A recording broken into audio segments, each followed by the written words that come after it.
मोदी जी ने खुद फिलिस्तीन के बारे में बोला कि वहाँ पर कुछ लोग ऐसे हैं जो फंसे हुए हैं। मोदी जी को फिलिस्तीन की बहुत चिंता है। मिस्टर वॉल्डमैन ने फिलिस्तीनियों को अपनी नौकरी दी, ठीक है। उन्हीं फिलिस्तीनी लोगों ने मिस्टर वॉल्डमैन की पुत्री के साथ बलात्कार किया, उसे मैं मानता हूँ कि बच्चे वहाँ हताहत हो रहे हैं। वो हताहत क्यों हो रहे जानते हैं? जो वहाँ पे मेट्रो की सुरंग है, इन लोगों ने मेट्रो की सुरंग से रास्ता बना के उन बिल्डिंगों के नीचे जाके खड़े हो गए जहाँ पे रिहायशी लोग रहते हैं। मैं अपना घर पर जब जाता हूँ जब वीडियो देखता हूँ, छोटे छोटे बच्चे, वो भी एक इंसान है। मैं धर्म की बात नहीं कर रहा, वो भी इंसान है, वो भी किसी के बच्चे हैं, वो भी किसी की बहन है, वो भी किसी की माँ है। हमास वर्सेस इजराइल एक ऐसा युद्ध बन गया है जो चर्चा में काफ़ी ज़्यादा चल रहा है। एक ऐसा युद्ध जहां पर अगर हमास की तरफ से आतंकी हमले हो रहे हैं तो वही दूसरी तरफ इजराइल भी जमकर पलटवार कर रहा है। और इसी युद्ध को लेकर हम लोगों से चर्चा करेंगे, उनसे जानना चाहेंगे कि उनका क्या कहना है इस पर। और आपको साथ ही साथ बताते चलूँ कि अगर एक तरफ इजराइल की तरफ भारत और अमेरिका जैसे देश है तो वही दूसरी तरफ हमास के हित में खड़े हैं चीन हो या फिर पाकिस्तान हो। तो एक गंभीर मुद्दा बन गया है कि आखिर ये युद्ध कहां तक जाएगा और क्या होने वाला है। आइए लोगों से जानते हैं कि उनका लगातार 20 दिन से एक ऐसा युद्ध चल रहा है जो किसी से नहीं छुपा है। आपको क्या लगता है वहाँ का क्या माहौल है और यहाँ पे क्या अफेक्ट करने वाला है ऐसा माहौल? नहीं, वहाँ से या यहाँ क्या अफेक्ट करेगा, बस इतना है कुछ जो देश के गद्दार हैं, जो आतंकवादी समर्थक हैं, वो एक्सपोज हो जाएंगे और कुछ नहीं होगा। और रही वहाँ पर इजराइल की बात, तो इजराइल ने 1 महीना पहले दिवाली मनाना शुरू कर दिया है। वो दिवाली मना रहा है आराम से, और उस दिवाली के समय वो रावण जैसे जो कृत्य करते गलत, उनका संहार वहाँ पर कर रहा है, जैसे हमास। तो यहाँ पे उससे कोई इफेक्ट नहीं पड़ने वाला। हाँ, लेकिन एक्सपोज जरूर हो जाएंगे राहुल गांधी जैसे लोग। एक G20 शिखर सम्मेलन हुआ था जहाँ पर मोदी जी का ये कहना था कि 1 नेशन 1 फ्यूचर। वो चाहते थे कि मतलब सारा विश्व जो है एक साथ चले, लेकिन जब ऐसा युद्ध आया तो सामने वो एक तरफ खड़े हो गए, इजराइल की तरफ खड़े हो गए हैं। तो कहीं ना कहीं उनकी भी सच्चाई सामने आ रही है। देखिए, मोदी जी हमास की साइड नहीं है, वो इजराइल की साइड है। आपको शायद पता नहीं है, न्यूज़ आपको मिली नहीं है कि अभी कुछ दिन पहले मोदी जी ने खुद फिलिस्तीन के बारे में बोला कि वहाँ पर कुछ लोग ऐसे हैं जो फंसे हुए हैं। मोदी जी को फिलिस्तीन की बहुत चिंता है, इसी वजह से वहाँ आतंकवादी को ख़त्म करने का समर्थन मोदी जी कर रहे हैं और हम भी समर्थन करते हैं। मोदी दोहरी नीति नहीं करते। मोदी जी ने साफ स्पष्ट कर दिया कि वहाँ जो बेगुनाह मर रहे हैं आतंकवादियों की वजह से, हमास की वजह से, हम उसका समर्थन बिल्कुल नहीं करते। लेकिन कहीं ना कहीं जो है फिलिस्तीनियों के साथ भी शायद कुछ गलत हो रहा हो। आपको क्या लगता है कि उनके साथ भी कुछ गलत हो रहा है? उनके साथ क्या गलत होगा, एक मुझे बताइए कि इजराइल ने फिलिस्तीनियों को अपनी यहाँ नौकरी दी। मेलानॉक्स करके एक कंपनी है इजराइल की, ठीक है। उनके जो मालिक है मिस्टर नाम मुझे याद नहीं आ रहा उनका, कुछ ऐसे करके हमें पता तो रुकिए, मिस्टर वॉल्डमैन, सुनिए, मिस्टर वॉल्डमैन ने फिलिस्तीनियों को अपनी नौकरी दी, ठीक है। उन्हीं फिलिस्तीनी लोगों ने मिस्टर वॉल्डमैन की पुत्री के साथ बलात्कार किया, उसे मार दिया। आपको पता है किसने मारा? उन्हीं फिलिस्तीनी लोगों ने जो वहाँ नौकरी कर रहे थे। तो ऐसे लोगों का सहारा नहीं होना चाहिए। एक टेररिस्ट स्टेट नहीं है वो, फिलिस्तीन पूर्ण रूप से टेररिस्ट स्टेट है। वहाँ पे कुछ समय पहले लोग खुशियाँ मना रहे थे जब इन्होंने किस पे सीज़फायर किया, इस पे इजराइल पे। आज जब वहाँ पर वो अपना रिएक्ट कर रहा है। आप एक चीज़ बताइए मैडम कि मैं आपके घर में, आप मुझे रोटी दे रहे हो, कपड़ा दे रहे हो, मकान दे रहे हो, आप मुझे नौकरी भी दे रहे हो, और मैं आप ही घर को लूट लूँ, ये कहाँ की कवायद है? तो आप अपना बचाव करोगे नहीं करोगे? आप अपना बचाव करोगे नहीं करोगे? मुझे पहले बताइए, आप करोगे ना? तो उसी प्रकार से इजराइल बिल्कुल बचाव कर रहा है अपना, उसमें हमें बिल्कुल कोई दिक्कत वाली बात नहीं है।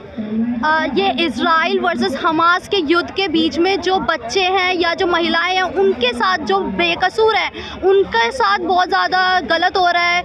आपने देखा होगा काफ़ी वीडियोस जो है काटने मारने की, तो उसके लिए आप क्या कहेंगे? मैडम एक बात बताइए, एक महिला को निवस्त्र होकर तो दौड़ाते हैं, ठीक है, प्रेग्नेंट महिला को, उसके बाद उसके बच्चे को पेट से निकाल के उसकी गर्दन काट दी जाती है। बीप कर दीजिए इस बात को, गर्दन कलम कर दी जाती है उसकी। क्या वो गलत नहीं है? आप बताइए।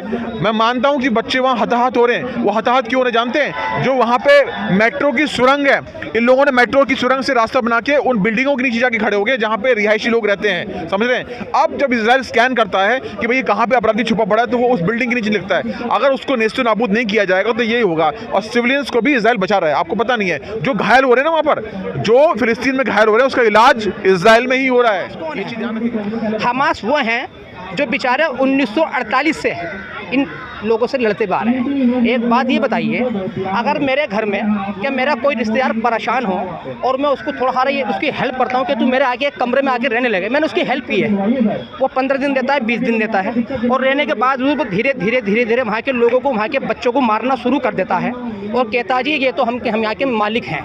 मतलब जो मालिक थे बेचारे वो तो मतलब बंजारे हो गए, जैसे कि पहले बोलते थे कि जो मतलब उठाए फिरना बोलिए बिस्तर कभी इधर कभी उधर, ठीक है ना। और आज आप देख रहे हो ये हमास के जो लोग हैं वो लोग हैं जो 1948 से अब तक बीवी बच्चे, जैसे मान लो किसी का परिवार पूरा 1947 में जो अंग्रेज़ घुसे थे हमारे देश के अंदर, मेरे बहन भाइयों ने, हिंदू मुस्लिम सिख ईसाइयों ने, सब लोगों ने उस टाइम पे कोई भेदभाव नहीं था, सिर्फ क्या था कि हमें अपना देश बचाना।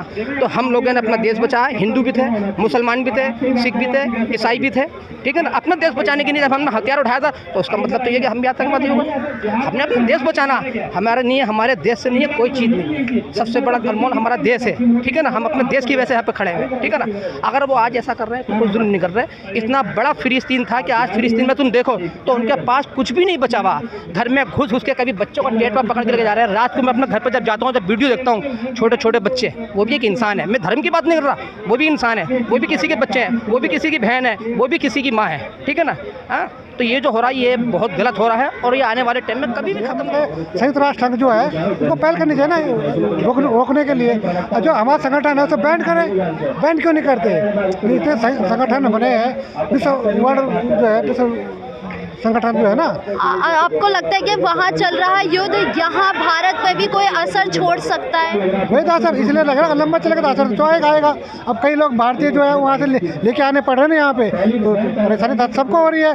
कल यहाँ पे रहेंगे, उनके जो वहाँ पे पढ़ रहे होंगे, नौकरी कर रहे होंगे, उनकी दिक्कत है, तो समस्या बढ़ती रहेगी। लड़ाई जितनी लंबी खड़ेगी ज़्यादा समस्या बनेगी। तो संघर्ष रोकना चाहिए। तो संयुक्त राष्ट्र संघ है उसको हस्तक्षेप करना चाहिए। और हमास जो आतंक है, कोई भी दुनिया में कहीं भी आतंक हो उसको बैन करना चाहिए हमेशा के लिए, बैन करके इसका समाप्त होना चाहिए। यहाँ के भी राज्य में काफ़ी ऐसे मुस्लिम हैं जो मुस्लिम समुदाय के लोग हैं जो हमास को सपोर्ट कर रहे हैं, उनके लिए क्या कहेंगे? वो गलत कर रहे हैं, देश के खिलाफ, मतलब वो देश के खिलाफ जा रहे हैं। देखो मोदी जी ने इजराइल का समर्थन किया, और फिलिस्तीन से हम कोई वो लड़ाई झगड़ा नहीं कर रहे, फिलिस्तीन को मदद भी दे रहे हैं, वहाँ का समर्थन कर रहे हैं। लेकिन हमास जो आतंकवाद है उसका विरोध करना चाहिए, सबको करना चाहिए, क्योंकि आतंकवाद किसी के लिए अच्छा नहीं होता, लड़ाई झगड़ा किसी के लिए भी अच्छी नहीं होता। शांति अच्छी होती है, शांति की पहल करनी चाहिए। और हमास को भी सोचना चाहिए कि उसने गलत किया, मतलब जो आज भी गलत करे, वो जो बंधक बना रखे वहाँ पे, क्यों बंधक बनाए तूने भाई?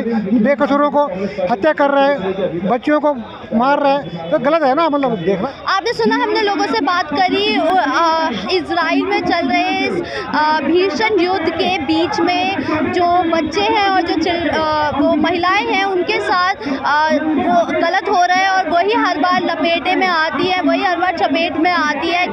और जो इजराइल है कुछ लोग उसके समर्थन में, तो कुछ लोग फिलिस्तीनी के भी समर्थन में हैं। आपकी क्या राय है आप कमेंट बॉक्स में ज़रूर बताएं। कैमरा पर्सन प्रियांशु के साथ मैं रात का राज, आर्य न्यूज़, दिल्ली।